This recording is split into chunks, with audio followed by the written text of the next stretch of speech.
This is Democracy Now!, democracynow.org, The War and Peace Report. I'm Amy Goodman with Aaron Mate. Let's go back to Senator Jon Tester of Montana. It's unusual that a family farmer is a senator these days, but that's just what Senator Tester is. In March, he tried to block the rider decried by critics as the Monsanto Protection Act. He spoke from the Senate floor. Mr. President, Montana is home to thousands of working families that make a living off the land. Like my wife and I, they're family farmers and ranchers. The House of Representatives is prepared to toss those working families aside in favor of the nation's large meatpacking corporations. The House inserted a provision in the bill that gives enormous marketing power to America's three largest meatpacking corporations while stiffing family farmers and ranchers. Family-run production agriculture faces tremendous market manipulation. Chicken farmers, hog farmers, cattle ranchers all struggle to get a fair price from the meat packers. And if they fight back, they risk angering corporate representatives and being shut out of the market. Thanks to this provision, the Agricultural Department will not be able to ensure a fair, open market that put the brakes on the worst abuses by the meatpacking industry. What's worse is that the USDA took congressionally mandated steps to protect ranchers from market manipulation over the last few years. That's what we told them to do in the 2008 Farm Bill. And this provision will actually overturn rules that the USDA has already put into place. But apparently intense behind-the-scenes lobbying won out in the House of Representatives, and now we're back to square one with the big meat packers calling the shots. The second provision sent over from the House tells the USDA to ignore any judicial ruling regarding the planting of genetically modified crops.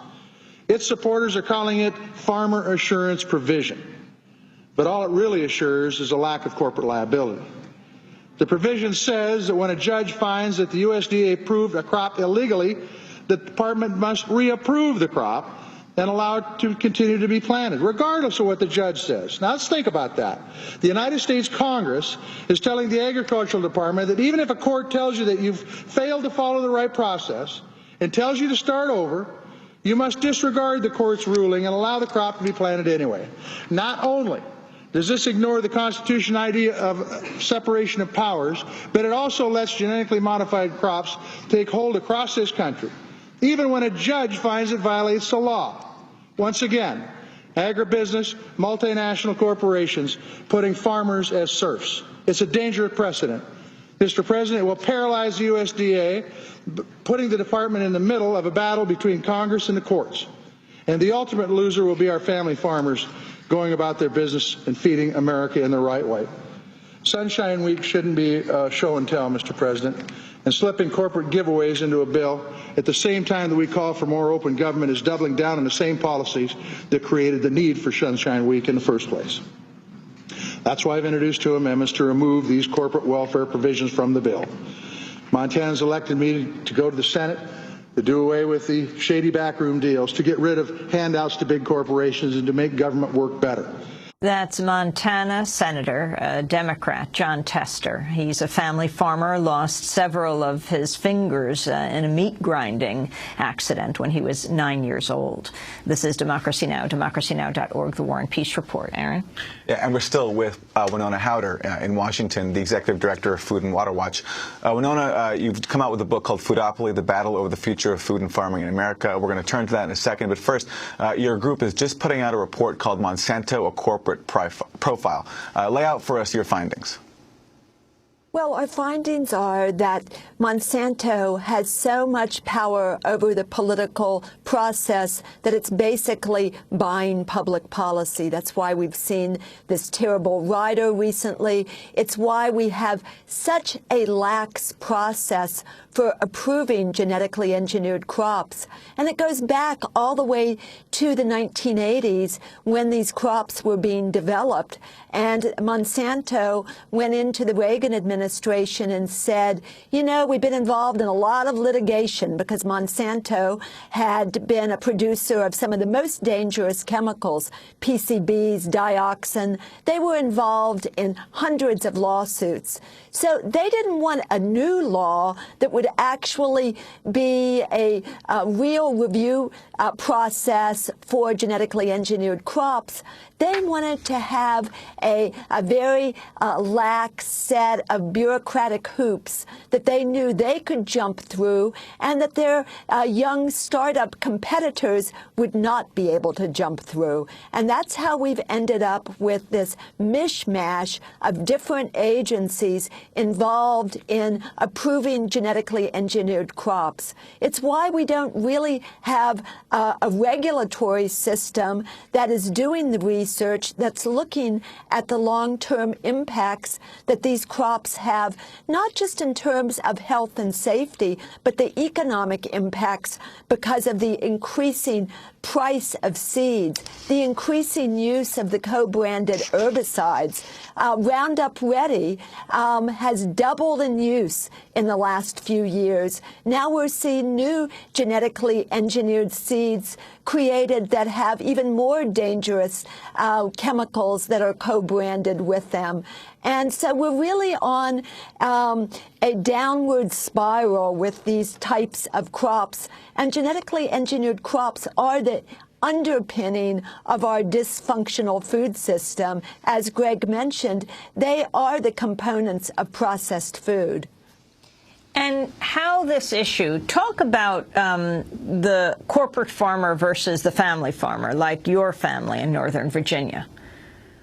Well, you know what's happened over the past several decades is that it's become increasingly impossible for farmers to make a living. And I mean even mid-size and small commodity farmers.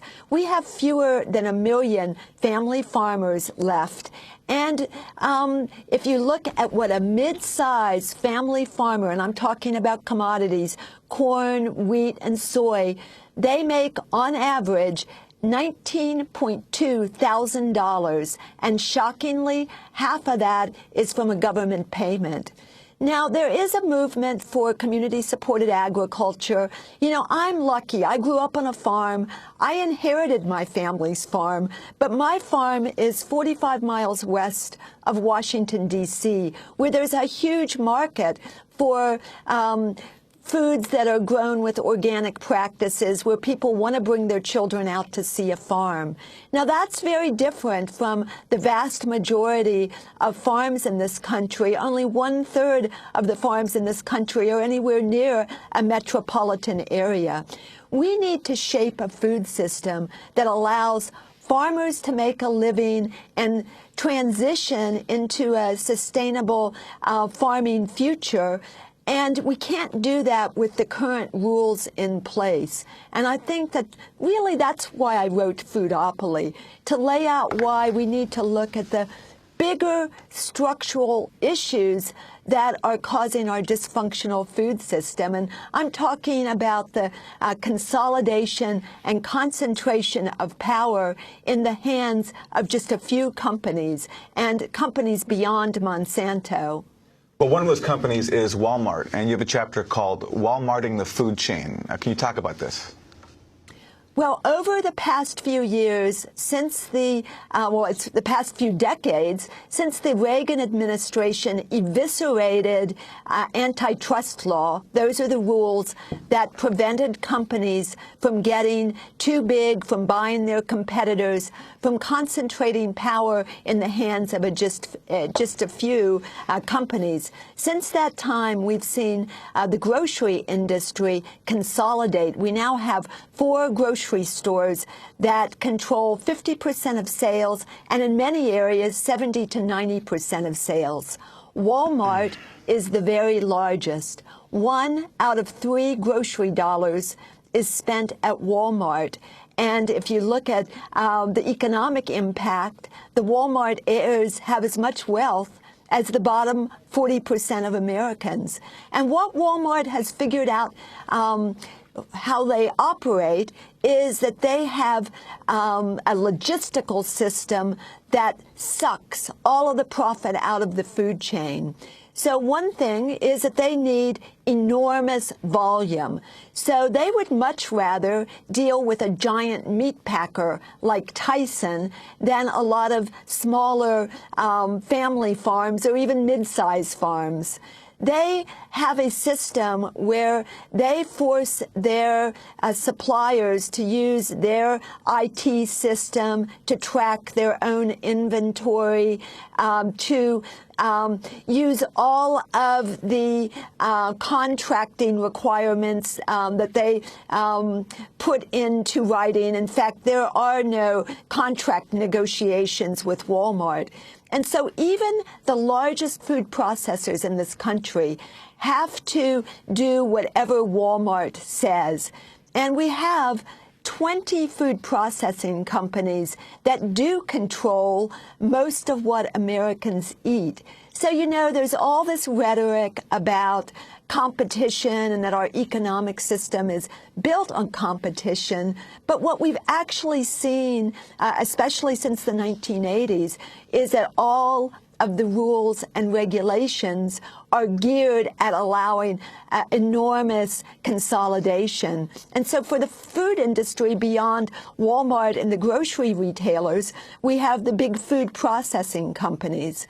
So when a consumer goes into the grocery store, they believe that there's a lot of diversity and choice. But actually, we have 20 food processing companies that own most of the brands in the grocery store. And unfortunately, 14 of these large food processors also own many of the largest organic brands. So this kind of concentration is making it very difficult for consumers to have real choices about what they eat.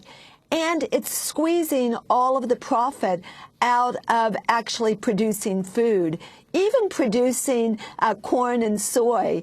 A conventional farmer makes about 3 to 5 cents off of a giant box of cornflakes, about 2 to 3 cents on a giant bag of corn chips, and under a penny on the high fructose corn syrup in a can of soda. Winona Howder, we have less than a minute. Tomorrow, your organization, Food and Water Watch, is putting out Monsanto, a corporate profile, and your book is called Foodopoly. What most surprised you in your years of research over the battle over the future of food and farming in America? I think it's the inability of farmers to really change what they grow because of their investment in their equipment, because of the lack of a fair marketplace, because of the adverse weather in large parts of this country where it's difficult to compete with California. And I think it's also the impact of the so-called free trade agreements on our food system and the offshoring of food production and the impact that's had on consumers and on farming in this country. I want to thank you very much for being with us. Winona Howder, Executive Director of Food and Water Watch, her recent book, Foodopoly, The Battle Over the Future of Food and Farming in America. We will link to your new report that's coming out tomorrow, Monsanto, a corporate profile. That does it for. Thanks so much for watching this report from Democracy Now!, your daily independent global news hour. We don't accept advertising or corporate funding, but rather rely on donations from viewers like you. Please make your contribution by visiting democracynow.org. We need your support today to keep bringing you this hard-hitting, in-depth reporting.